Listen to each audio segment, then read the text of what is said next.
Hey guys, welcome back to my channel. তো সবাইকে জানাই মহালয়ার অনেক অনেক শুভেচ্ছা আর তার সাথে পুজোর আগাম শুভেচ্ছা।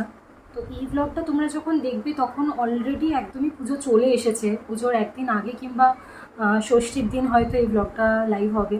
তো আমি আজকে ভোরবেলায় একটা ছোট্ট ক্লিপ নিয়েছিলাম আমাদের ছাদ থেকে। তো তোমরা আগে সেই ক্লিপটা দেখে নাও, তারপর চলো তোমাদের সাথে কথা বলছি।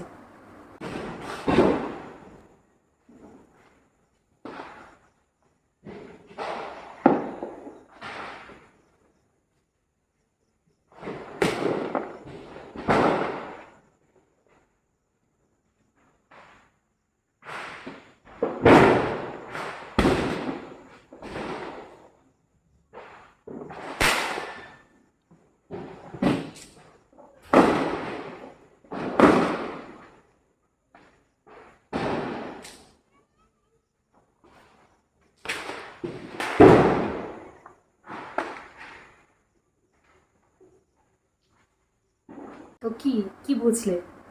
অবাক হচ্ছে নিশ্চয়ই যে মহালয়ার দিন এত বাজি ফাটার আওয়াজ কেন।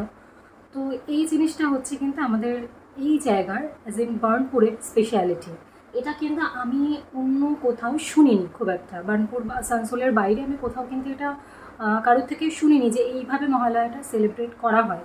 কিন্তু আমাদের এই বার্নপুরে কিন্তু মহালয়া ঠিক এইভাবেই সেলিব্রেট করা হয়, বাজির শব্দ দিয়ে। দিওয়ালিতে যেরকম আলোর বাজি ফাটানো হয়, সেই রকমই মহালয়ার দিন কিন্তু সপ্তবাজি ফাটিয়ে মাকে আগমন জানানো হয়। এটা কেন হয়েছে, কোথা থেকে শুরু হয়েছে, কবে থেকে হয়েছে, এর ইতিহাস আমি সত্যিই জানি না। কিন্তু আমার যবে থেকে জ্ঞান হয়েছে আমি তবে থেকে তাই দেখে আসছি। ইনফ্যাক্ট আমিও ছোটোবেলায় ফাটিয়েছি। এখানে অ্যাকচুয়ালি শুরু হয় কিন্তু মহালয়ার 2 থেকে 3 দিন আগের থেকেই। তোমরা যদি এখানে কখনো আসো বা যারা বার্নপুরে অরিজিনালি থাকো তারা বুঝতে পারবে আমি কিসের কথা বলছি। মোটামুটি মহালয়া 2 থেকে 3 দিন আগের থেকেই মাঝে মধ্যেই বাজির শব্দ শোনা যায়। কিন্তু মহালয়ার আগের দিন রাত থেকে মোটামুটি মহালয়ার পুরো দিনটাই সেই শব্দ আরও বাড়তে থাকে, মানে ফ্রিকোয়েন্সিটা বাড়তে থাকে। আর মহালয়ার দিন ভোরবেলা 3টের থেকে মোটামুটি 5টা পর্যন্ত তুমি হয়তো কয়েক সেকেন্ডের গ্যাপে আওয়াজ শুনতে পাবে, মানে কয়েক সেকেন্ডেরও গ্যাপ পাবে না, কন্টিনিউ তুমি একসাথে 3-4টে জায়গার থেকে বাজির আওয়াজ শুনতে পাবে। তো এটা একটা অন্যরকম ফিলিংস, এটা ঠিক বলে বোঝানো যাবে না। আমি যখন প্রথম মহালয়ার সময় কলকাতায় ছিলাম তখন আমার ভীষণ খালি খালি লাগছিলো ব্যাপারটা, কারণ আমি বরাবরই এরকম থেকে অভ্যস্ত। তো এই বছর আমি প্রায় 5 বছর পর অলমোস্ট মহালয়ার দিনে এই বার্নপুরে রয়েছি। তো তোমরা অবশ্যই কমেন্ট করে জানিও যে তোমরা কারা কারা বার্নপুর থেকে এই ভিডিওটা দেখছো, বা কারা কারা বার্নপুরে এই সময়টা এসেছো, জানো এই ব্যাপারটা সম্পর্কে। আর যারা জানো না, যারা প্রথমবার জানলে তাদের কেমন লাগলো সেটাও কমেন্ট বক্সে জানিও। তো আজকে আমরা একটা জায়গা যাওয়ার প্ল্যান করেছি। জায়গাটা একদমই অফবিট, মানে একদমই নাম কেউ শোনেও নি, জানেও না। তো চলো ভিডিওটা এগোনো যাক। তো গাইজ, আমরা এখন চলে এসেছি চুলা চৌকাতে। এটা হচ্ছে বার্নপুর রোডের ওপর একটা রেস্টুরেন্ট। গ্যালাক্সি মল থেকে সোজা চলে আসতে হবে। তো আমাদের খাবার অলরেডি চলে এসছে। আমি আগে কিছু একটা শর্টস দিয়েছি, তোমরা দেখে নিতে পারো। এখানে পুরো প্রেজেন্টেশনটা হচ্ছে কাঁসার থালা বাটিতে দেওয়া। তারপর যখন খাবারগুলো আসছে তখন সেটা নর্মালি আসছে। তোমাদেরকে একটা ছোট্ট গ্লিম্পসে দিয়ে দিই, দেখে নাও।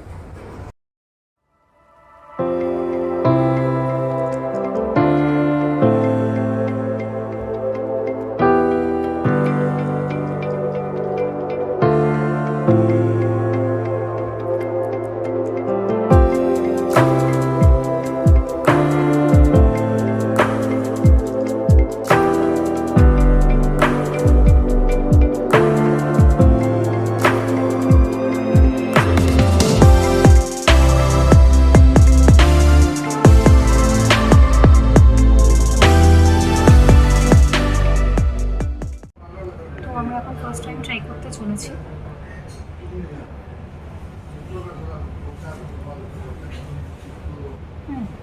It's good.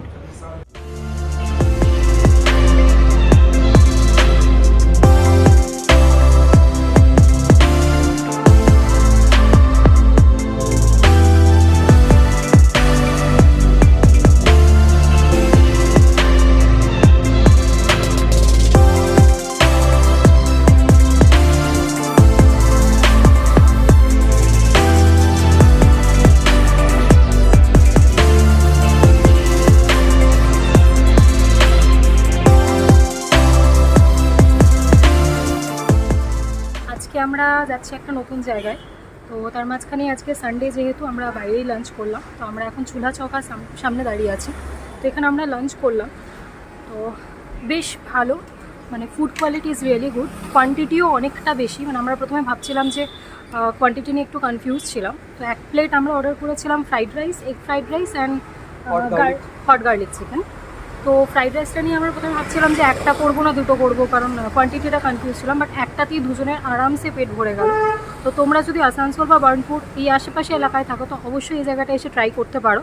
আমরা আরেকদিন আসবো, সেদিন আমরা ইন্ডিয়ান ডিশ ট্রাই করবো, সেদিনও তোমাদের সাথে শেয়ার করে নেবো। তো চলো এখন আমরা এগিয়ে যাই আমাদের উদ্দেশ্যের পথে।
আজকে চলে এসেছি সাতপুকুরিয়ার একটা ছোট্ট ঝর্ণাতে।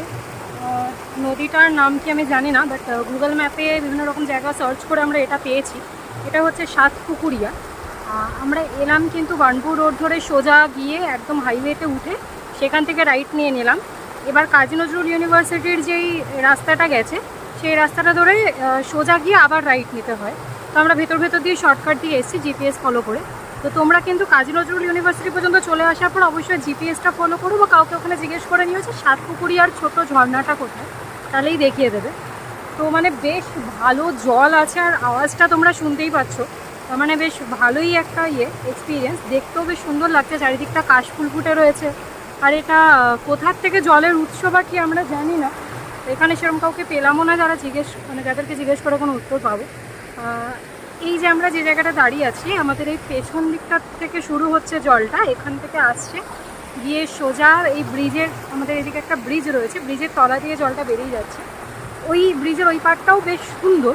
আমরা নিচে নেমে এসেছি, ব্রিজের ওই পাড়টাও বেশ সুন্দর, কিন্তু ওখানে গ্রামের লোকজন স্নান টান করছে বলে আমরা ওদিকটাতে গেলাম না বা শ্যুট করলাম না ওইদিকে।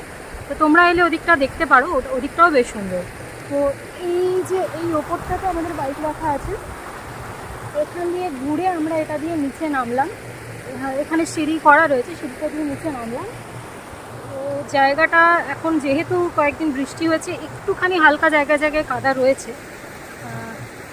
বাট বেশ সুন্দর। তোমরা চাইলে কিন্তু একদিন কয়েক ঘন্টার জন্য চলেই আসতে পারো।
হোপ কি তোমাদের ভিডিওটা ভালো লেগেছে। ভালো লাগলে লাইক করো, শেয়ার করে নিও বন্ধুদের সাথে।